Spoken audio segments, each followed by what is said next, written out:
Hi there. My name's Karen Hendricks. I'm part of the book group. It's good to see you guys again. We are sitting at a site at Frazier Farmstead. This is the site of the Thomas McCoy cabin. If we can get a shot of this, it tells you how they moved the cabin from, it was based on the Walla Walla River, and a group of people moved it down here. I'm not sure how they did it, but you're more than welcome to come and look at this cabin. We're going to be showing you how to make log cabins out of pretzels because we don't have logs. And so we thought it might be nice for you to see what different log cabins look like. You can also, at Fort Walla Walla, I know they have a wonderful display of the different types of log cabins. Today, I just wanted to show you this one, and we're going to go around here, and I especially wanted to show you the chimney because when we read Little House, Pa and Ma made a chimney that was, sticks and mud, and they had to use whatever they could find right where they were because they did not have Home Depot right down the road, or Walmart or Amazon or anything like that. So they had to go down to the creek and get mud to put chinking, they called it, in between the logs to keep out the wind. And they used, on this cabin, they actually used river rock from right here that you can see. And Ma and Pa on the Prairie didn't have river rock. So that's one reason they had to use the sticks and the mud. And as you read the story, you'll find that that did kind of become a problem. I would encourage you, if you get a chance, you're more than welcome to come down to the farmstead and take a look at this cabin. And you could also call and talk to Linda Whiting, our director, who I'll introduce you to right now. And Linda would be glad to tell you more about the cabin if you ever have any questions about that. So today Linda's going to read from the book, and then we're going to go downstairs in the museum, and I'm going to show you how to make a log cabin. Okay, take it away, Miss Linda. Hello, book club readers. Today we're going to be on chapter 11, and that is page 132 in your books. And the title of this chapter is Indians in the House. Sounds like an adventure. Early one morning, Pa took his gun and went hunting. He had meant to make the bedstead that day. He had brought in the slabs when Ma said she had no meat for dinner, so he stood the slabs against the wall and took down his gun. Jack wanted to go hunting too. His eyes begged Pa to take him, and whines came up from his chest and quivered in his throat till Laura almost cried with him, but Pa chained him to the stable. "No, Jack," Pa said. "You must stay here and guard the place." Then he said to Mary and Laura, "Don't let him loose, girls."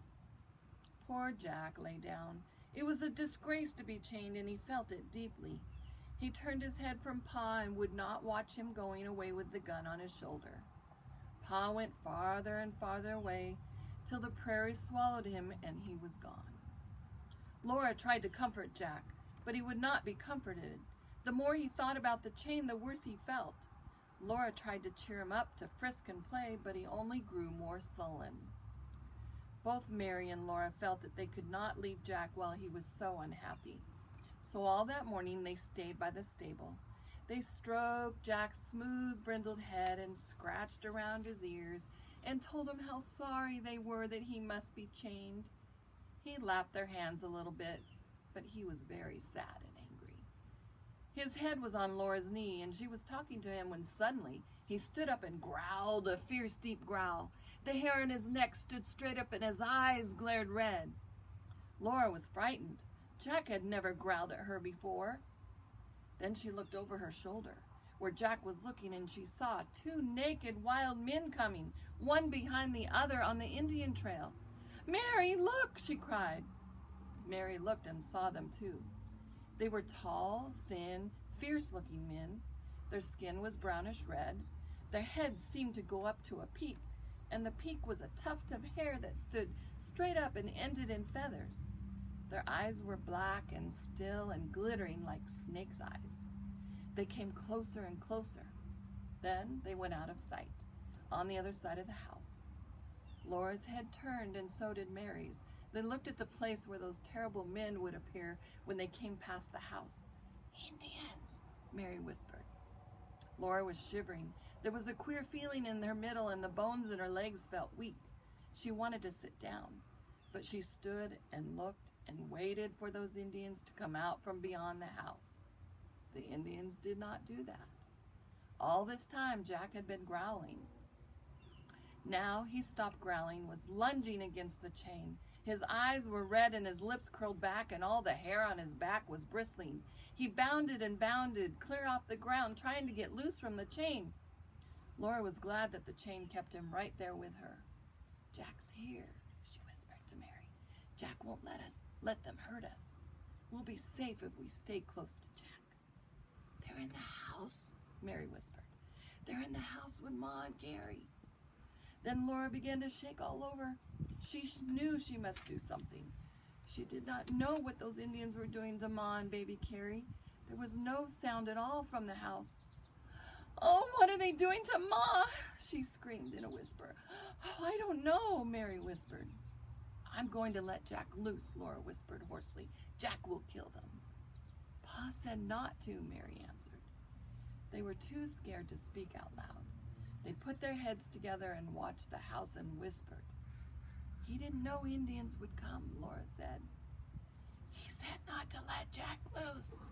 Mary was almost crying. Laura thought of little baby Carrie and Ma shut in the house with those Indians. She said, "I'm going in to help Ma." She ran 2 steps and walked a step, and then she turned and flew back to Jack. She clutched him wildly and hung onto his strong, panting neck. Jack wouldn't let anything hurt her. "We mustn't leave Ma in there alone," Mary whispered. She stood still and trembled. Mary never could move when she was frightened. Laura hid her face against Jack and held on to him tightly. Then she made her arms let go. Her hands balled into fists and her eyes shut tight, and she ran toward the house as fast as she could run. She stumbled and fell down, and her eyes popped open. She was up again and running before she could think. Mary was close behind her. They came to the door. It was open, and they slipped into the house without a sound. The naked wild men stood by the fireplace. Ma was bending over the fire cooking something. Carrie clung to Ma's skirts with both hands, and her head was hidden in the folds. Laura ran toward Ma, but just as she reached the hearth, she smelled a horribly bad smell, and she looked up at the Indians. Quick as a flash, she ducked behind the long, narrow slab that leaned against the wall. The slab was just wide enough to cover both her eyes. If she held her head perfectly still and pressed her nose against the slab, she couldn't see the Indians, and she felt safer. But she couldn't help moving her head just a little so that one eye peeped out and she could see the wild men. First, she saw their leather moccasins. Then their stringy, bare, red-brown legs all the way up. Around their waists, each of the Indians wore a leather thong, and the furry skin of a small animal hung down in front. The fur was striped black and white, and now Laura knew what made that smell. The skins were fresh skunk skins. A knife like Pa's hunting knife and a hatchet like Pa's hatchet were struck into each skunk skin. The Indians' ribs made little ridges up their bare sides, and their arms were folded on their chests. At last Laura looked again at their faces, and she dodged quickly behind the slab. I think that's it for today. You'll have to read the rest of the chapter to find out what happens. So happy reading.